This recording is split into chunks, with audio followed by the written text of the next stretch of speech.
प्रारब्ध के सभी दर्शकों को मेरा नमस्कार। मेरा नाम है संदीप आर.के. सिंह और आज हमारे साथ हैं श्री अवनीश शर्मा जी और व्यालोक जी। दोनों लोग का बहुत-बहुत स्वागत। राम, राम, प्रणाम। नमस्कार संदीप जी, प्रारब्ध के सभी दर्शकों का स्वागत। नमस्कार। नमस्कार संदीप जी, प्रारब्ध के सभी श्रोताओं दर्शकों को जय सिया राम। जी। व्यालोक जी, अवनीश जी, एक आज जो हमारा विषय है, दर्शकों से मैं साझा करना चाहूँगा, बड़ा ज़रूरी है। अभी इस साल जो है 2024 के एक महत्वपूर्ण आम चुनाव हुए। 370 हटाने के बाद, श्री राम मंदिर बन जाने के बाद और भी तमाम बहुत सारे कार्य, महत्वपूर्ण कार्य 19 से 24 में होने के बाद मोदी जी का एक दमखम से चुनाव हुआ। खैर, वो प्रधानमंत्री बने, ताकत से बने, पर एक जो बात हो रही थी कि 400 पार, 350, तो एक बड़ा हाई प्रोफाइल, वो बड़ा चार्ज्ड अप इलेक्शन कैंपेन था। ठीक है, रिजल्ट्स आए, उसके बाद कुछ बातें हुई। पर अवनीश जी और व्यालोक जी, अभी महाराष्ट्र के जो चुनाव हो रहे हैं, मैं अभी हरियाणा से थोड़ा-सा अलग करूँगा क्योंकि हरियाणा में जो सुगबुगाहट थी, वो इस समय एकदम प्रचंड अग्नि की तरीके से दिख रही है। महाराष्ट्र के चुनाव में जो माहौल बन रहा है, जो मुद्दे उठ रहे हैं, जो बातें हो रही हैं, इतना तो मुझे 2024 के इतने बड़े हाई प्रोफाइल चुनाव के कैंपेन में भी नहीं देखने को मिला, ना सुनने को मिला, ना वो मुद्दे सुनने को मिले। पर जैसे महाराष्ट्र का चुनाव, ये झारखंड का चुनाव है हमारा, इसमें जो बातें हो रही हैं, जो मुद्दे उठ रहे हैं, जो जिस तरीके का एग्रेशन है और जो सनातन और भारत तक बात एकदम जा चुकी है। जो बात जून 2024 में होनी चाहिए थी या मई-अप्रैल में, वह उस समय नहीं हो रही थी, अब हो रही है। तो आप इस चुनाव, अब इसके क्या परिणाम आएँगे वो एक अलग बात है, 13-23 तारीख को क्या आएगा, हमको परिणामों से मतलब नहीं है इस समय। इस चुनाव कैंपेन में आपको क्या फ़र्क दिखता है अवनीश शर्मा जी? जो आपने पहले शायद कभी एक्सपीरियंस नहीं किया है। पहले कभी आपने इतना हाई इंटेंसिटी एनर्जेटिक और इस तरीके का नॉन एपॉलिटिकल एपॉलिटिकल कैंपेन देखा है क्या? जी। बिल्कुल संदीप जी, आपने हरियाणा को छोड़ते हुए 4 जून के हवाले से महाराष्ट्र के इस इलेक्शन कैंपेन की, देखिए कल शाम को 6 बजे वहां पर चुनाव प्रचार खत्म हो गया। आज जो है लोकल कन्वेंसिंग और पर्सनल कन्वेंसिंग का दौर है और 20 तारीख को वहां पर वोटिंग हो जाएगी। आपने कहा कि इतना हाई प्रोफाइल और इतना आवाज करता हुआ चुनाव क्यों दिखा दोनों तरफ से, उसकी वजह है, जब 4 जून के हवाले से आप बात कर रहे हैं तो महाराष्ट्र ही वो प्रदेश है जहां पर एनडीए यानी भारतीय जनता पार्टी 23 सांसदों से उठा के पटक दी गई 9 सीटों पर। यानी 2024 के चुनाव में महाराष्ट्र से भारतीय जनता पार्टी को 9 सांसद हासिल हुए। यानी सबसे तगड़ा झटका अगर उत्तर प्रदेश के साथ अगर किसी प्रदेश में लगा एनडीए को, भारतीय जनता पार्टी को, तो वो महाराष्ट्र है। और बट नेचुरल है, जब सबसे ज्यादा झटका और सबसे बड़ा झटका अगर एनडीए या भारतीय जनता पार्टी को लगा तो उसका लाभ दूसरे पक्ष को हुआ, यानी विपक्ष को हुआ।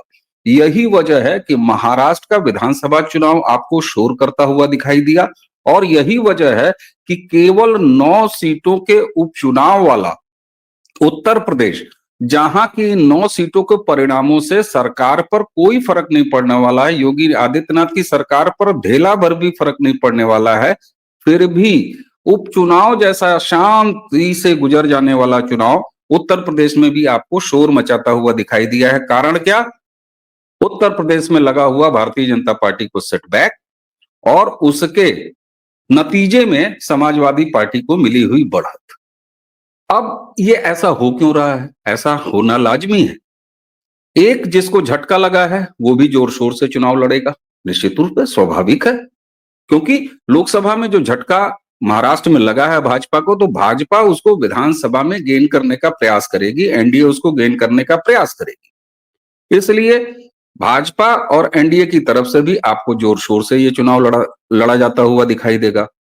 दूसरी तरफ महाअघाड़ी जिसने उठा के पटका है, लिटरली इस सच को स्वीकार करने में कोई हर्ज नहीं है, लोकसभा चुनाव में महाराष्ट्र में वो आत्मविश्वास से भरी रहेगी चुनावी जमीन पर, और अगला कोई भी जो चुनाव आएगा उसमें वो पूरे आत्मविश्वास से लड़ना चाहेगी और इस बिना पर लड़ना चाहेगी कि हमने जो जो खेल राजनीतिक रूप से 2024 की लोकसभा चुनाव में महाराष्ट्र में खेला, वो सब दांव हमारे सफल रहे, ऐसा वो रिजल्ट के आधार पर मानेंगे लोकसभा के, और इसलिए उनकी तरफ से भी आवाजें तेज होंगी। तो जब दोनों पक्ष जोर शोर से चुनाव लड़ेगा, एक पक्ष जिसने 4 जून के पहले का अपना फार्मूला दोहराने का प्रयास करेगा, दूसरा पक्ष 4 जून के पहले वो कहां गच्चा खाए हैं उसको जोर शोर से उठाने का वो अवसर तलाशेगा। यही वजह है कि अगर बंटोगे तो कटोगे जैसी चीज अगर योगी आदित्यनाथ की हरियाणा चुनाव में, जिसने अपनी एक सक्सेस स्टोरी, पहला टेस्ट रन पास कर लिया है, उसने दिखा दिया है कि ये मिसाइल पास कर गई, जैसे अभी एलन मस्क वाली उड़ी और फिर सही जगह आके उतर गई। तो अब उसी फार्मूले को दोहराते हुए आपको महाराष्ट्र में दिखी है भारतीय जनता पार्टी और एनडीए। दूसरी तरफ हिंदू विरोध की, मुसलमानों के हित की, मुस्लिम पार्टी, मुस्लिम तुष्टीकरण, सनातन के प्रति अपनी नफरत, इन सारे फार्मूलों को लोकसभा चुनाव में चूंकि इंडी गठबंधन महाराष्ट्र में अपनाने के बाद उसने सफलता पाई, तो अब वो उससे ज्यादा तीव्रता के साथ उन्हीं मुद्दे, आप देखिए तो लोकसभा में जितनी हेट्रेट, हिंदू हेट्रेट अगर इंडी गठबंधन द्वारा निभाई जा रही थी, उससे ज्यादा तीव्रता आपको दिखाई है। उन्होंने मौलानाओं, उलेमाओं की पूरी फौज उतार दी है कन्विंसिंग के लिए। एक तरह से आप कह सकते हैं कि इंडी गठबंधन ने अपनी एक स्पाई पार्टी, स्लीपर सेल जो कभी किसी को कहा जाता था, अब वो जागृत अवस्था में आपको चुनावी मंचों से दिखाई दिया। उसने चिट्ठियां लिखी, उसने फतवे जारी किए, उसने अपीलें की, मस्जिदों से अजान के जगह पर चुनाव प्रचार गूंजे हैं। तो यही वजह है कि आपको महाराष्ट्र का विधानसभा चुनाव भी लाउड दिखा है। अब मैं अगर ये बात गलत कह रहा हूं तो एक छोटी सी मैं इसमें झारखंड घुसेड़ देता हूं। झारखंड का चुनाव आपको उतना शोर मचाता हुआ नहीं दिखा है।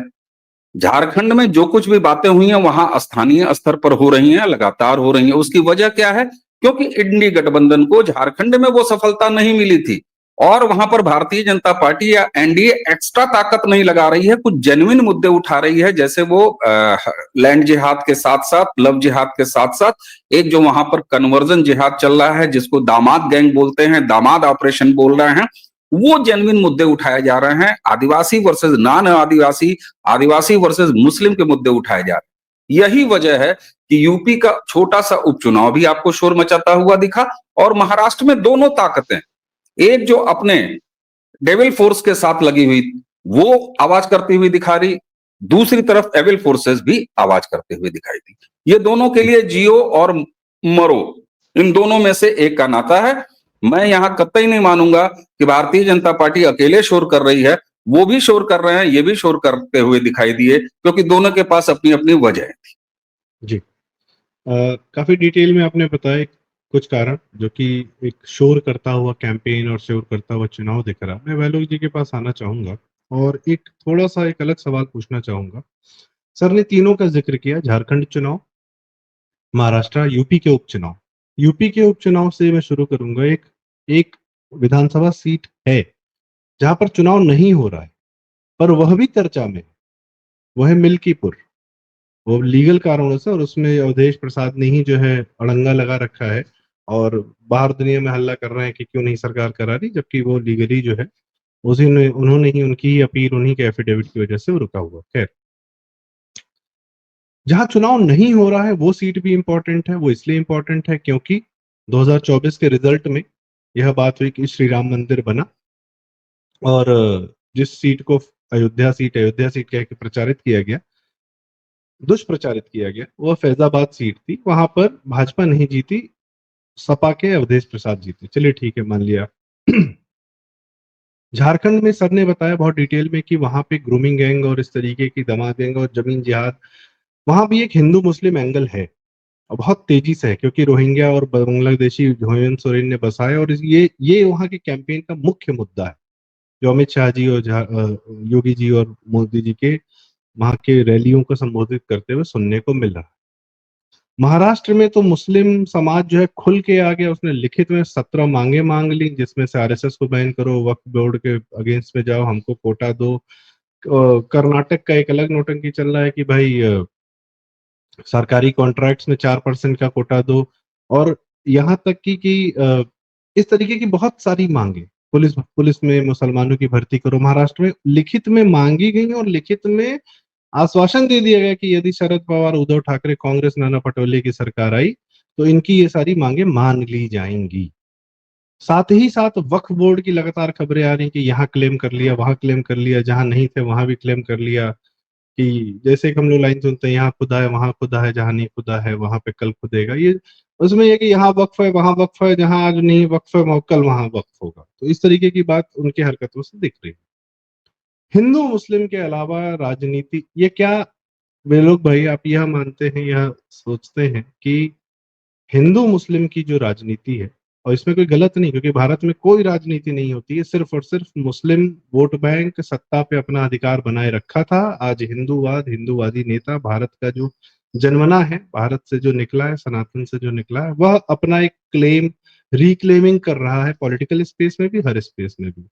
तो मुस्लिम नेतृत्व जिसको सत्ता की सदैव से आदत पड़ी थी, वो बिना सत्ता के वो रह नहीं पाते थे, उससे ही उनका घर परिवार सब चलता था। वो जब वो देख रहे हैं कि उनका वीटो बंद हो रहा है, तब वो बहुत एग्रेसिव होकर सामने आ रहे हैं। तो भारत की यह जो राजनीति थी, जो पहले ढकी छुपी थी, मुसलमान छुपा के रखता था, सत्ता में रहता था, एंजॉय करता था, दो चार मुखौटे अखिलेश, तेजस्वी, लालू, राहुल गांधी, केजरीवाल टाइप के सामने रखता था, पर अब उसको लग रहा है कि उसका यह वीटो समाप्त हो रहा है, तो इसलिए वो एग्रेसिवली दिख रहा है, और उसके एग्रेशन से हिंदुओं का भी एक एग्रेशन सामने दिख रहा है। तो क्या यह पूरे चुनाव में हिंदू मुस्लिम का जो बात है, उसने इसको इंटेंसिटी दी है क्या? जी बिल्कुल।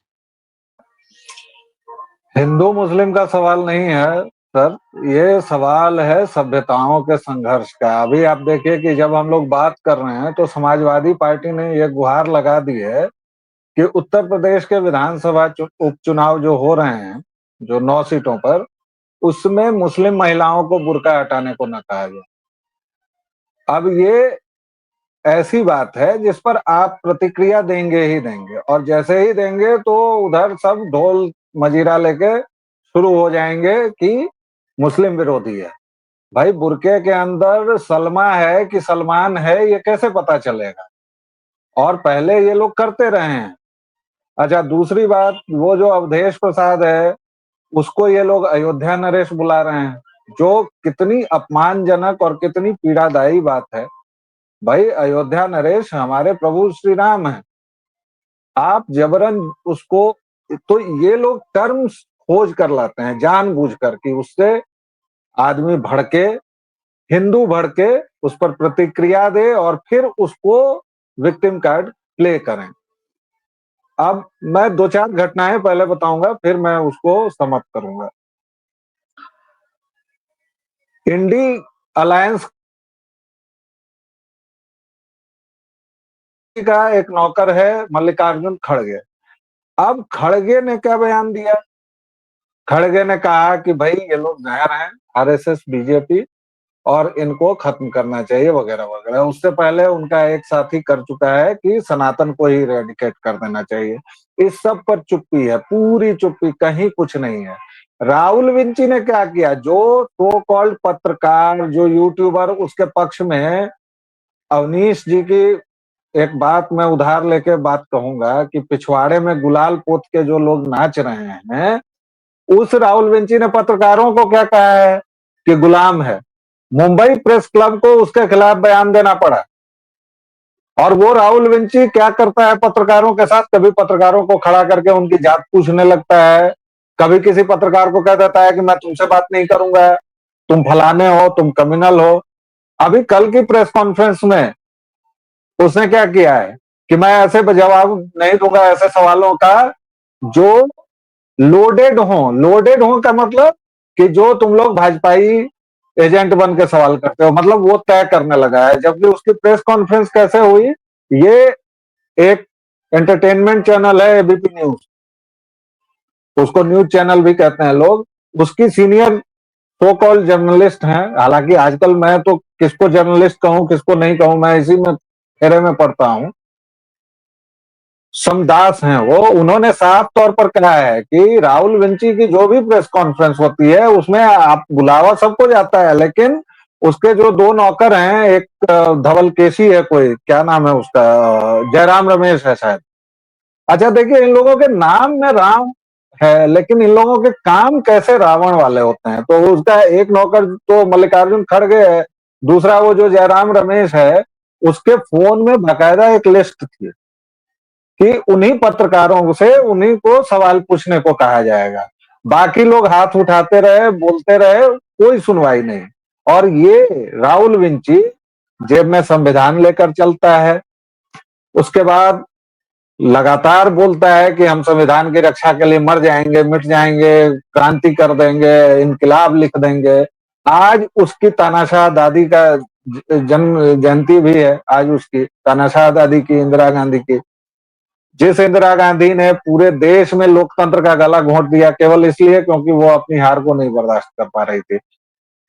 तो ये जो चुनाव है, ये पूरा उसी का कल्मिनेशन है। और इतना ही नहीं, ये राहुल विंची और कांग्रेसी क्या कर रहे हैं भाई, हरियाणा चुनाव में आप लोगों ने देखा होगा, दर्शकों श्रोताओं, कि ये खुले तौर पर ईडी सीबीआई के अधिकारियों को धमकी दे रहा है कि अभी जो लोग समझ रहे हैं किसी न किसी दिन भाजपा की सत्ता मिलेगी, फिर कार्रवाई होगी, और मैं ये बता दे रहा हूं कि जो कार्रवाई होगी वो कभी नहीं होगी। ये आदमी हमेशा हेरोइन या गांजे बनाता है क्या? ये सरकारी अधिकारियों को ये दो कौड़ी का मतलब, जिसको विरासत में चांदी का चम्मच मिला है, जिसने जीवन में कुछ नहीं किया है सिवाय उसके नाम में एक उधार का सरनेम गांधी लगा हुआ है, और वो सरनेम अगर मैं खींच लूं तो ये बहरा के गिर जाएगा। ये वैसा दो कौड़ी का लुच्चा आदमी इस तरह से धमकी देता है सरकारी अधिकारियों को, और ये हमारे देश के प्रधानमंत्री को तू तड़ाक करता है 140 करोड़ भारतीयों के। और हम लोग इस बात पर कर रहे हैं कि हिंदू मुसलमान और ये सब नहीं, ये कांग्रेसी इकोसिस्टम की बिलबिलाहट है सत्ता से अलग रहने की। ये नहीं रह सकते हैं सत्ता से अलग। इसके लिए चाहे देश में आग लगानी पड़े, इसके लिए देश को फूंक देना पड़े, इसके लिए जहरीली से जहरीली जुबान दराजी करनी पड़े, इसके लिए मुसलमानों के आगे झुकना नहीं, लेटना पड़ जाए। और फिर मुझे कोई और मुहावरा याद आ रहा है, उसको मैं कहूंगा नहीं, लेकिन ये सारे कुकर्म अपकर्म करेगा, और इसलिए ये चुनाव इतना महत्वपूर्ण हो गया है या इतना चर्चा में। आपने एक बड़ी बात कही कि इन लोग को बिना सत्ता के रहा नहीं जाता है, और नेहरू का भी जो विभाजन मानने का एक मेजर कारण था कि भैया बहुत थक गए, अब हो गया, विभाजन कर दो, दे दो इनको, बस अब राजनीति सत्ता में आ जाए, नहीं अभी दिक्कत हो जाएगी। एक बहुत बड़ा कारण था, इसकी सत्यता बहुत जगह से प्रमाणित होती है। अवनीश सर, एक तो कांग्रेस हो गई, साथ में वहां उद्धव ठाकरे भी हैं और शरद पवार भी हैं, जिन्होंने औरंगजेब से ज्यादा महाराष्ट्र का औरंगजेबीकरण किया है। और झारखंड में हेमंत सोरेन है, जो जिनकी पत्नी 1.25 करोड़ की अंगूठी पहनती हैं, ऐसा आरोप लगे हैं। और खुद स्वयं को जो है अपने आप को एक माइन अलॉट कर दिया उन्होंने कि मैं हेमंत सोरेन एज मुख्यमंत्री यह फाइल भेजता हूं हेमंत सोरेन माइनिंग मंत्री को, कि वह जो है हेमंत सोरेन को एक माइन अलॉट कर दें। यह आरोप लगे, इसके चक्कर में वो पता नहीं क्यों अभी तक चीफ मिनिस्टर बनाए रखे गए, वो एक अलग कहानी है। शायद उनको चुनाव में हराना एक बड़ी जो है कानूनी प्रक्रिया के बाहर, जो चुनाव की प्रक्रिया, जनता की अदालत में उनके हराने के भाजपा का मकसद रहा होगा, इसलिए उनको जो है छोड़ा गया कि जाओ चुनाव लड़ो बेटा, वहां से निकलोगे फिर देखा जाएगा तुम। खैर, तो भ्रष्टाचार, पूरी मुंबई लगता है जैसे एक अवैध नगरी बसी हुई है, कहीं कुछ वैध नहीं दिखता। सड़क भी अवैध दिखती है, टूटी फूटी सड़कें, इतना बुरा स्तर है मुंबई का, इतनी जो कहानियां रंगीन सपने बताए जाते हैं। पूरे महाराष्ट्र, अभी मेरे एक मित्र हैं पूरे भारत भ्रमण करके आए हैं, कहे सबसे खराब सड़कें पूरे महाराष्ट्र की थी, लग रहा था कब निकले यहाँ से। उसके जब मध्य प्रदेश पहुंचे तो थोड़ी सी सांस मिली, वो दक्षिण से उत्तर की तरफ आ रहा।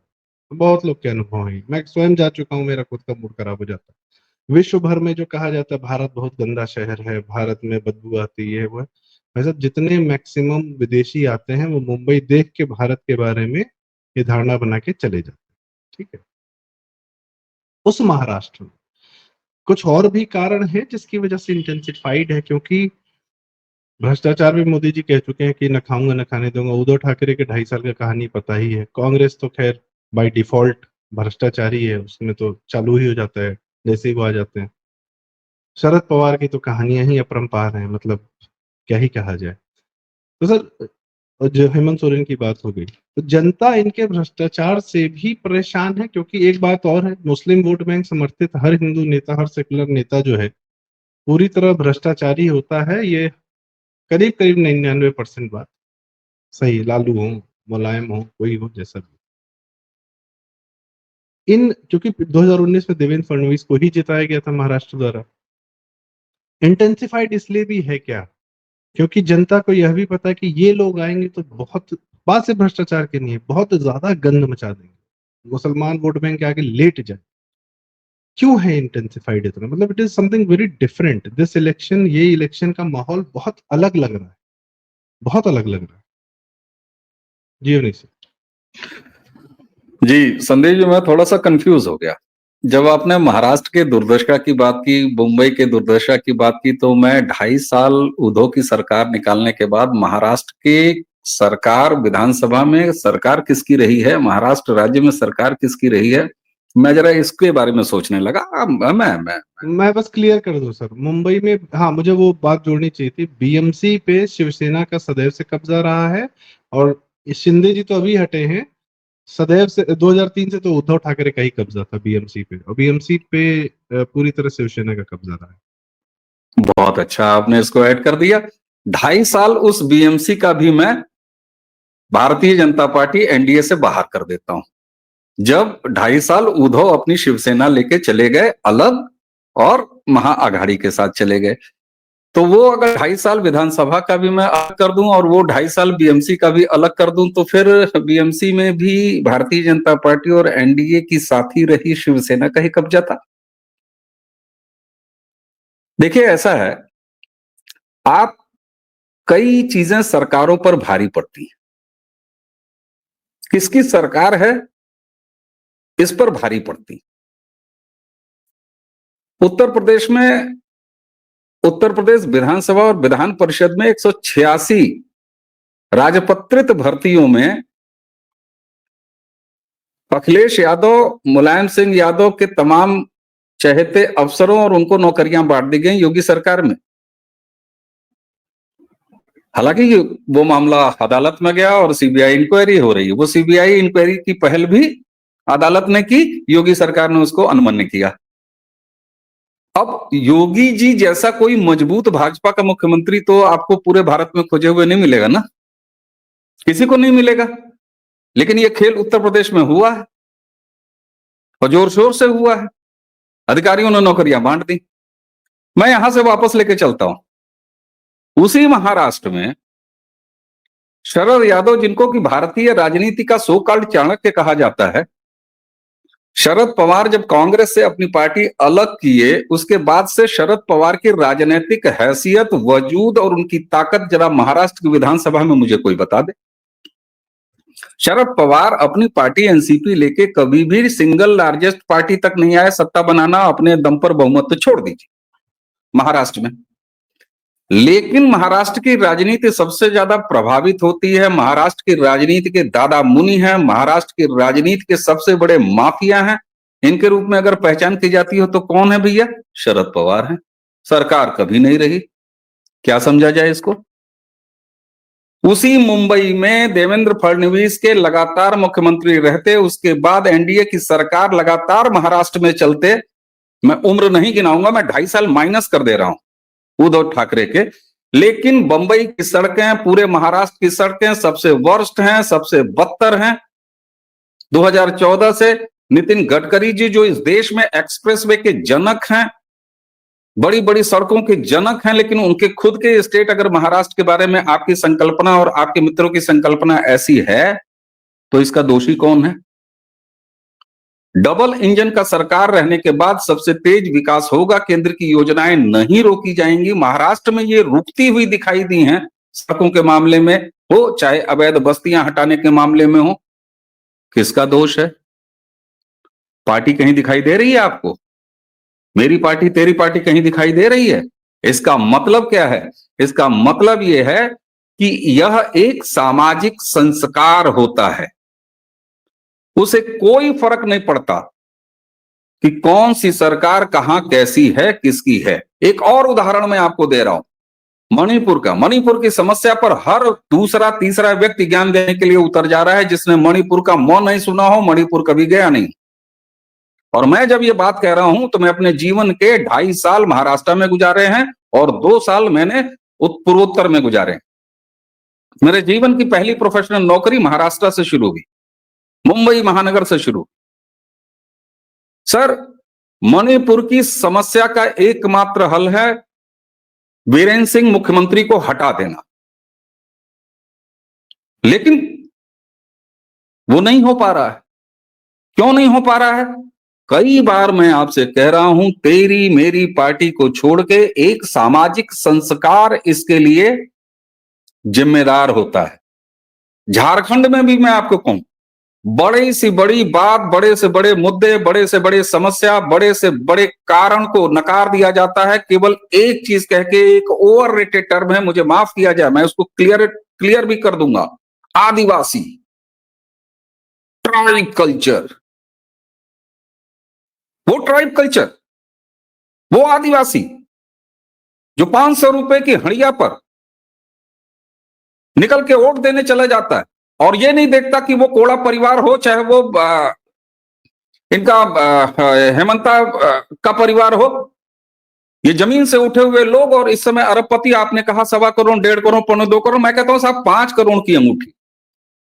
महाराष्ट्र में भी आदिवासियों का ओवररेटेड किया जाना कि इसको छुओगे, याद है आपको, फलाने हमारे नबी पे बतियाओगे तो सर कलम कर दिया जाएगा। ये वो मानसिकता है जो समाज स्वीकार कर लेता है। मैं बड़े दुख के साथ ये कह रहा हूं, सोशल मीडिया पर जो भी एक्टिव मित्र हैं, जो भी दर्शक हैं, जरा वो ध्यान दें। एक से एक प्रचंड अभिव्यक्ति के धनी लोग जो महाराष्ट्र, जो झारखंड से बिलोंग करते हैं या जो बिहार से भी बिलोंग करते हैं, मैं व्यालोक जी को भी संबोधित कर रहा हूं। जब कभी भी विधानसभा के चुनाव आते हैं या कोई स्थानीय चुनाव आते हैं, कविताएं, कहानियां, संस्कार, गीत छापे जाते हैं या आईडी डीएक्टिवेट की जाती है। कारण क्या है? एक्चुअल समस्या को एड्रेस नहीं करना और एक भ्रष्टाचार को पालने और उसको एंजॉय करने वाला, या हर तरह के करप्शन को पालने और एंजॉय करने वाला एक सामाजिक संस्कार। ये चाहे झारखंड हो, चाहे महाराष्ट्र हो, और चाहे कहीं भी हो। 2017 तक उत्तर प्रदेश में भी यही हो रहा था। वही संस्कार, उसी एक चाहत ने, चाहे वो आप सरकारी कर्मचारियों की बात करिए या बाकी लोगों की बात करिए, जो भ्रष्टाचार को पुलवित होते हुए देखना चाहता है, जिसके लिए वो इकोसिस्टम सबसे जरूरी है, उसने 2024 के चुनाव में अखिलेश यादव को इतनी सीटें दिलवा दी। तो दरअसल यह एक राजनीतिक समस्या के साथ सामाजिक समस्या भी है, जिसका शिकार महाराष्ट्र जैसा स्टेट भी है, उत्तर प्रदेश और बिहार भी रहा है, लगातार रहा है। आखिर क्या बात है ये बताइए मुझे। अगर लोकसभा का चुनाव वहां के समाज का एक्चुअल दर्पण हो, तो बिहार जैसे राज्य के उदाहरण को आप क्या कहेंगे, जो झाड़ के मोदी जी को वोट दे देता है या एनडीए के साथ जो भी रहता है उसको वोट दे देता है, लेकिन इतने विधानसभा चुनाव बीत गए, भारतीय जनता पार्टी को तीसरे नंबर पर पटक देता है। ये संस्कार क्या है? आप कह सकते हैं कि वहां पार्टी मजबूत नहीं है, तो फिर ये पार्टी का संस्कार है। इसलिए मैं कह रहा हूं कि आप अगर ये कहिएगा कि फलाने पार्टी आएगी तो ये कर देगी, महाराष्ट्र में मैं इसी बात को निकाल रहा हूं भाई। अगर इतनी सारी दुर्दशा में आज भी मुंबई है तो 2.5 साल के लिए मैं जिम्मेदार मान लेता हूं उद्धव को, लेकिन उसके पहले कौन सा राजनीतिक संस्कार वहां पर था जिसने ये काम नहीं किया? बुलडोजर को किसने रोका था इतने सालों से? और अभी शपथ हो जाने दीजिए, सरकार किसी की भी बने, अगर बुलडोजर हिलता हुआ आपको दिखाई दे गया तो मैं आज आपके सामने कह रहा हूं, लाइव वीडियो में बैठ के मैं दर्शकों के सामने मिठाई का डब्बा खोलूंगा, क्योंकि ये संस्कार अगर आ गया महाराष्ट्र में और मुंबई में खास तौर से, तो ये एक्चुअल ये बता देगा कि यह देश अब दूसरी राजनीतिक धारा की तरफ चल चुका है, जो भ्रष्टाचार और भाई भतीजावाद, परिवारवाद मुक्त है, जिसको नरेंद्र मोदी जी 2014 से कैरी कर रहे हैं। दिक्कत क्या है कि बड़ा देश है हमारा, कोई डब्बा पहले एसीकृत हो गया, कोई थोड़ा बाद में हो गया, कुछ जनरल डब्बे भी अभी लगे रहेंगे भाई। दीनदयाल उपाध्याय वाला कोच भी लगा रहेगा एक ही ट्रेन में, उसी ट्रेन में हमारे यहाँ अभी भी 2 पार्सल के डब्बे भी लगते हैं भाई जी। सारी ट्रेन एसी थोड़ी ना हो गई है। तो ये धीरे धीरे है, इसलिए मैंने कहा कि आने वाली महाराष्ट्र सरकार ने अगर मुंबई में बुलडोजर में चलाना तो छोड़ दीजिए, पेट्रोल या डीजल भरा दिया ना, तो मैं खुशी से नाच उठूंगा, क्योंकि ये सामाजिक संस्कार है और सामाजिक संस्कारों का पोषण हर राजनीतिक दल, हर सरकार करने को बाध्य होती है। उत्तर प्रदेश जैसे राज्य में अगर सामाजिक संस्कार बदले हैं, तब 32 साल के बाद सरकार रिपीट होने का इतिहास दोहराया गया है। एक अकेला नेता नहीं कर सकता, वोटर और नेता दोनों का संबंध होता है। और एक मार्केट का फंडा है ना, मार्केट डिराइव इकोनॉमी अब चलती है ना साहब। पहले दौर होता था कि सेठ माल बना लेता था और जनता को खरीदना पड़ता था। आज क्या है, सेठ का कर्मचारी जानता है बाजार में और जनता से पता लगा के आता है कि सेठ को क्या बनाना है, कस्टमर ओरिएंटेड। तो ये एक मेल मिलाप है, ये संस्कार है। राजनीति अगर आप देखिएगा तो मैं तो साफ तौर पर कह दूंगा कि महाराष्ट्र में क्या महायुति की सरकार कभी रही है? भाई महायुति जब से बनी है तब से उनकी सरकार काफी समय से है। अघाड़ी की तो कोई राज्य में सरकार रही नहीं है 2.5 साल उद्धव को छोड़ के। कहां गए भाई? हम तलाशे ना कि सड़कें बहुत अच्छी थी और उद्धव ठाकरे ने उसको खुदवा दिया 2.5 साल में, ऐसा तो हुआ नहीं। इसलिए ये संस्कार है, इसे बदलने का समय देना चाहिए और बदलेगा तभी जब समाज बदले। जी, बात सही है आपकी। चूंकि 98-99 के बाद से 15 साल कांग्रेस और शरद पवार की ही सरकारें रही वहां पर महाराष्ट्र में 2014 तक। उसके बाद फडणवीस आए और अभी कंस्ट्रक्शन हो रहे हैं वहां पे, अटल सेतु और इस प्रकार के बहुत सारे इस तरीके के जो ट्रैफिक जाम का निजात। लेकिन जो आप कह रहे हैं कि जो सत्यता है वहां की, और भाई माफिया अगर उत्तर प्रदेश में पैदा हुआ, उसने अवैध जमीनें कब्जा करी, तो क्या अंडरवर्ल्ड ने नहीं की होंगी सन 70 से उसकी प्रॉपर्टीज पे? बस वहां कंस्ट्रक्शन हो रहा है, डिस्ट्रक्शन नहीं हो रहा है। तो आपकी ये बात सही है। और शायद मैं अब यालोक जी से ये बात पूछना चाहूंगा, यालोक जी का क्या नेट फ्रीज हो गया है ऐसा लग रहा है? तो मुझे लगता है अब हम इस चर्चा का आज यहीं समापन करते हैं। मैं यह कहना चाह रहा था कि शायद ये जो बुलडोजर की मांग है, ये जो वोटर अब डिमांड करता है, इसी से एक वर्ग जो है डरता है, क्योंकि उसको पता है कि वो काफी अवैध काम कर चुका है, वो काफी अवैध कब्जे कर रख चुका है वो, और उस पर अब फडणवीस या एकनाथ शिंदे जी से भी बुलडोजर की मांग होगी और उनके माफिया तंत्र को ध्वस्त करने की भी मांग होगी, उनके आर्थिक तंत्र को, गैर कानूनी जो आर्थिक तंत्र है उसको भी ध्वस्त करने की मांग है। इसीलिए शायद एक जो वर्ग है वो बिलबिलाया हुआ है और उद्धव शरद के पीछे पूरी मुस्तैदी से जाके खड़ा हो गया, बहुत वोकल हो गया, और उसके वोकल होने से सामने से भी प्रतिक्रिया आ रही, इसलिए महाराष्ट्र में या झारखंड में या हर जगह यह शोर सुनाई दे रहा है। तो शायद इस चुनाव में कुछ न कुछ अलग तो है, और क्या अलग है, दर्शकों से भी मेरी रिक्वेस्ट है कि वह कमेंट में हमें जरूर बताएं उन्हें क्या अलग लग रहा है इस समय। और बात हमारी अगर जरूरी लग रही है, क्योंकि हम लोग क्या है, समाज में जो घटनाएं होती हैं उसको देखने का और समझने का और कुछ एनालाइज करने का प्रयास करते हैं।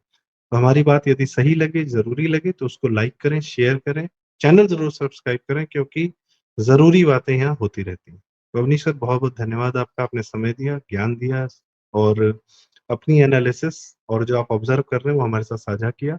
दर्शकों को इसी के साथ हम नमस्कार करते हैं। प्रणाम, धन्यवाद। प्रणाम, नमस्कार।